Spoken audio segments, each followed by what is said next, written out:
Hiro Nakamura was in love. Full on, head over heels in love. Charlie was perfect, smart, funny, gorgeous. God, was she gorgeous. With that red hair and those small, soft hands. Oh, and that smile. Hiro! Charlie! Son of a... RenderForest.com. What's up, everybody? Brad Infinity here.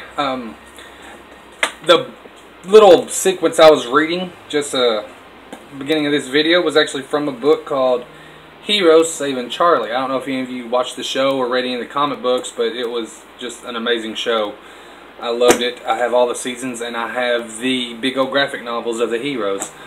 But the reason I read that is because I have started, hopefully this is an original tag. I have not seen anybody do it, so hopefully I made it up. But I am going to call it the InkHeart tag. I don't know if any of you either read the book or seen the movie, but InkHeart tells a story about a guy who, if he reads a book out loud, characters from the book actually come out. The movie stars Brendan Fraser, and it is an awesome movie. I loved it. Rotten Tomatoes gave it a crappy review, but I don't like Rotten Tomatoes, so oh well. And sorry for the darkness. We got a storm roaming through, so the lighting isn't quite where I want it to be, but oh well. Because I actually recorded this video doing this tag yesterday, but I had my children with me, and it was just kind of hard to, get it all done. So I figured I'd do it again today. But this is going to be the InkHeart tag, and it's a series of 7 questions, and I will leave them in the description below. And I want to see everybody do this tag because I'm questions regarding, an InkHeart. They call it the silver tongue, but I think this will be a fun tag to do because it'll literally get you into the mind of other book readers and authors and things like that. So without further delay, let's do this tag. First question. If you could read a character out of a book, who would it be? I choose Hannah from 13 Reasons Why. And that's because I would tell her not to kill herself. And I would just tell her to tell Clay how she feels, because then maybe it would actually change the course of how it ends, like it should have. And I know if you change the ending, it's not going to make the book nearly like it is, or the TV show on Netflix, but I would still pull Hannah out of the book, and I would not let her commit suicide. I love that girl. I connected with that girl. She is just wonderful, and the woman, the girl they got portraying her in the show, she's just beautiful and a great actress. Question 2. What is the one book you would never read out loud? I would have to say, and I'm not doing this just to advertise my book, but I am going to say I would not, if I had this ability, I would not read Zed's Rising out loud. Just for the simple fact that even though I would have a lot of fun killing zombies, I am nowhere near prepared for a zombie apocalypse world like I'd like to be. Because I have twins on the way. That would just be a horrible way to raise them. It would be in a zombie apocalypse world. So I literally have a lot of prepping to do before, if this ever actually happens. So that is the one reason why I would not read my book out loud if I had the silver tongue gift. Question number 3. If you were read into a book, what would you want it to be? I would have to say Mockingjay. And that is because I would love to join the revolution with Katniss. I'd love to stand next to her as she stared Snow right in the eyes and basically just gave him the big middle finger. That would have just been an awesome moment to stand next to somebody with, a big powerful government that runs everything and doesn't care about any of its people, and then finally people literally stand up because of one person and they fight back. And I would have loved to have been right next to Katniss. That would have just been wonderful. And I would have also saved Prim. That broke my heart. Question 4. If your life was a book, what would it be called? What would be the title of your book? I actually thought long and hard about this because, you know, if my life was literally a book, I would love just the greatest title that would fit. And I would have to say my book would be called Not Meant for the Ordinary. And because the things I imagine and the alternate world I live in my head has been rejected by a lot of people because they just don't understand. But I have been told I'm weird, and I love it because I'm not ordinary.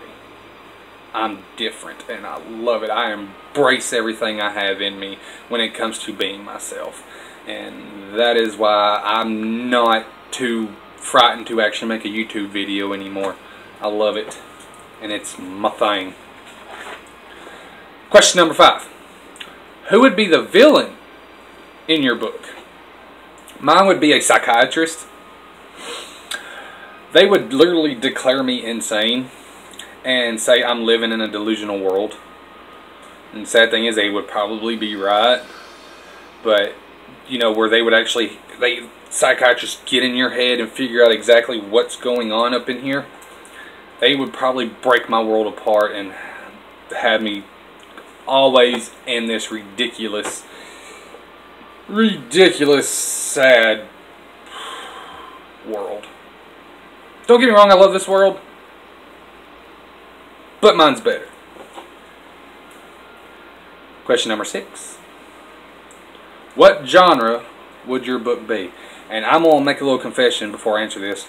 I always thought, you know, genres was like, you know, fiction, non-fiction, fantasy, biography, autobiography, and documentary, basically. That's what I, you know, those were the genres.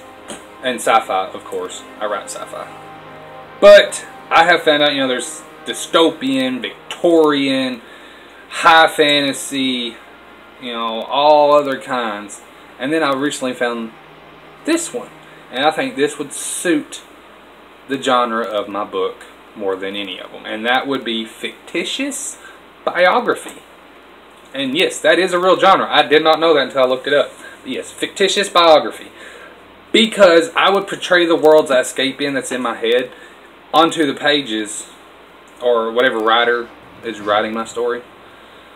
And that way, because, you know, it's made up world, one that I can survive in, live in, and be just completely myself in. That would be the fictitious part. And the biography part would be, I would honestly be sitting in a therapy session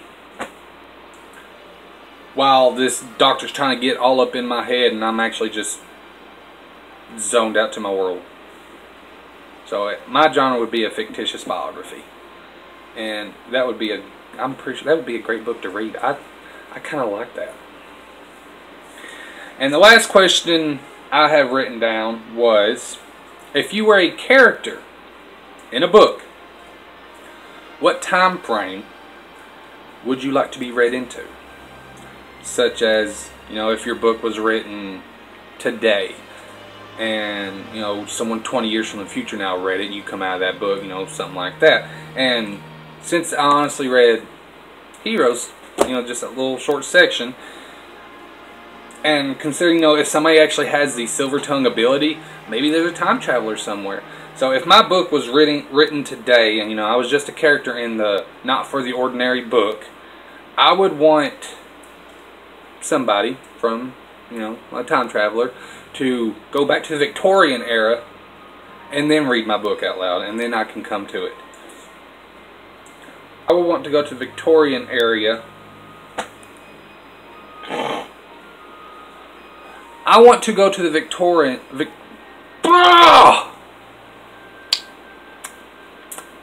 I want to go to the Victorian era.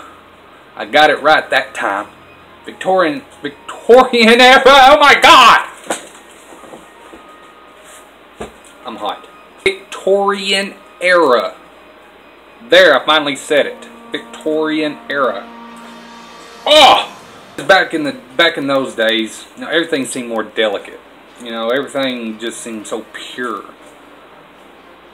I mean, I would hope they would literally take my book back in time to the Victorian era and then read me out of the book. And I would also, here's a fun fact for you, I would also try and find like the modern day Sherlock Holmes of that era and be his sidekick, because my middle name is Watson, so that would actually be suitable for that whole thing. I mean, how awesome would that be? You actually have a Sherlock Holmes, and then you have a Watson. I may not look like Jude Law, and there probably ain't no Robert Downey Jr. or Benedict Cumberbatch. Who knows, there might be. Actors seem like they are immortal anyways. But, yes. That was all the questions I put into the InkHeart tag, and I really hope you enjoy them. I will leave the questions down below in the description box, and I don't know exactly where my subscribe thing is going to pop up, so I'm going to go like this. Subscribe. Or I'm going to go like this. Subscribe. And I am going to tag a couple of people for this because I want to hear their thoughts. And the first one I'm going to tag is Lily Wayland. I sent you a message earlier and I said I got another tag for you. And I loved how you done the 7 Deadly Sins book tag. It was just awesome. I loved watching it. I loved hearing it. I'm going to tag Bald Book Geek William. You have to do this, man. Sometimes you just gotta bite the bullet and do it. I'm going to tag Courtagonist.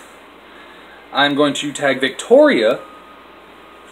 And I am also going to tag Sights of the Swede. I really hope I said that right. I was listening to her channel a couple days ago, and I love it. And you know, honestly, I have a list of people, of booktubers. So I am also going to tag Desiree Labrada. I really hope I did not butcher your name. If I did, I am so sorry. I'm going to tag Nikki Culver, Ellen Tail, Joe Compton, Kat Gifford, Chandra Dos Santos, Rosie Sparkles, the Owlboro, Kate Morrow, and that is all of the names I have written down because that's when I was advertising other people's channels. So if you all see this video, I really hope you do this tag. It was fun. I loved it. So please, if you do the tag, let me know. Hit me up and send me the link to the video. And also, I will leave the links to my social medias down below. I got my Twitter, my Snapchat, my Instagram, my Facebook.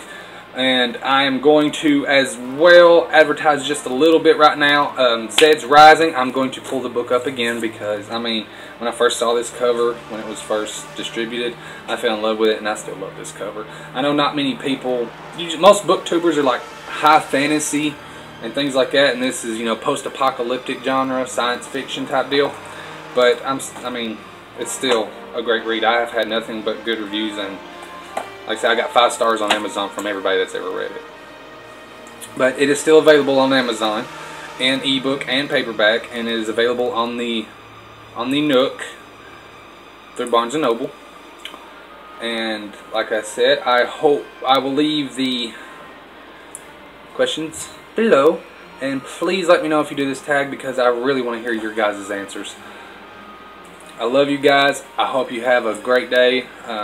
Today is Thursday, so this video will go up the same day I recorded it, and I'm going to do some editing. And thanks to Courtagonist, I now know how to do some pretty decent thumbnails. So thank you again, Courtney. I really appreciate it. And do not forget to check out any of the people I mentioned. Don't forget to check out their channels because they are all just amazing, and they are very informative, and you'll just fall in love with them as soon as you hear anything that they do. It is just remarkable on how all these people can do what they do. And I don't know, it broadens my horizons more when I listen to all these other booktubers. It just makes my day go by a lot better, because today was a pretty rough day, and I got to listen to a couple of booktubers and it was just wonderful. I love it. But anyways, hope you all have a great rest of the week. Have a great weekend. I will do another video Saturday. I will have my kids with me, so more than likely they will make an appearance. And I hope you all enjoy doing this tag. Love you guys. I can't say that enough. I am going to probably go eat some Fruity Pebbles. I like Fruity Pebbles. They are delicious. They're not magically delicious, but they're delicious. Deuces!